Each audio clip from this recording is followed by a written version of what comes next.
Okay guys, sa update lang po tayo yung mga pauwi at pabalik ng abroad or pauwi ng Pilipinas. So ano nga ba yung mga requirement pauwi?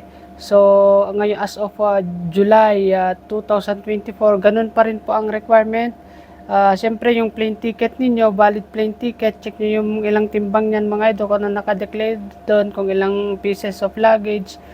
E-travel, number 1, 3 days before yung flight nyo. Pilapan nyo yan.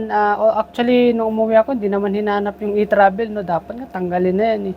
Pero e-travel, kailangan yan. Tapos yung passport nyo, siyempre, at least 6 months valid. Pero kung expired na yung passport nyo, pero nag-request kayo extension, no? Travel documents kung wala yung passport ninyo. No? At siyempre, yung ticket ninyo, kailangan na importante yan. So, yun lang naman kailangan. At saka meron sila ngayong pinapa-implement dito sa NAIA.